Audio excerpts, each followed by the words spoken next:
Hello, friend. Welcome back. So, I want to talk about two aspects of practice.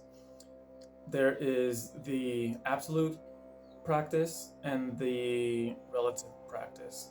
Or rather, there's one practice, but maybe two aspects of that practice. So, from the absolute perspective, you are the source of creation, right? You are not the ego, you're the observer of the ego. And from that place, all of the thought patterns that you're wanting to change, all of the behavior patterns that you're wanting to mold and direct are observed by you because you're not identified as them. Generally, normally in day-to-day life, we identify as this person.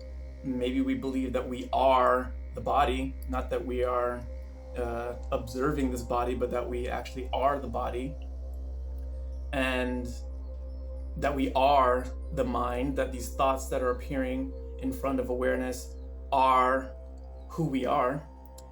And that's the source of all of our suffering. That's what we're trying to, in many cases, that's what brings people into um, spiritual practice, specifically mindfulness practice, as a way to make a shift in that relationship to thoughts, emotions, behaviors, etc.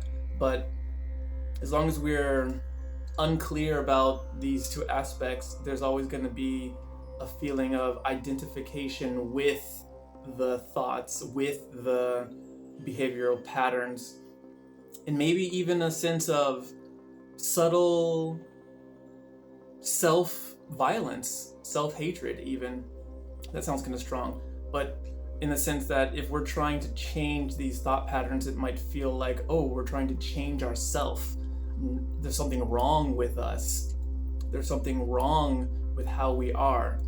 When in reality, what we're trying to impact and change is not us. It's not what we are. It's objects appearing in front of our awareness. But this isn't always super clear.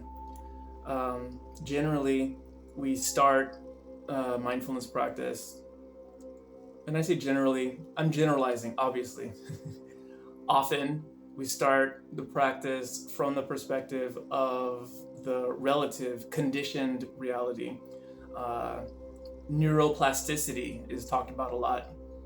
That is the potential for your neurons to change their connections, to change the pathways that are physically in your brain that are the result of repeated behaviors, repeated thought patterns, etc., etc. So yeah, we're entering into practice because we want to make a change in that.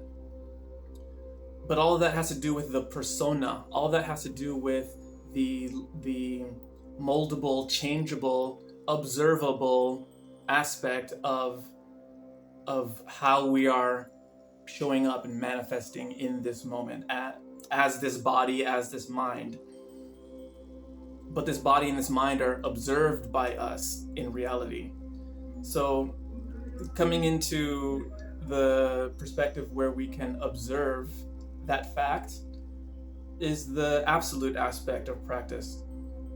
The alignment with the unmanifest, the source of awareness itself, the source of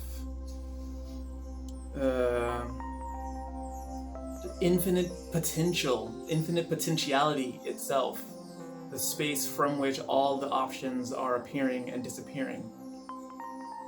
So, yeah, there can be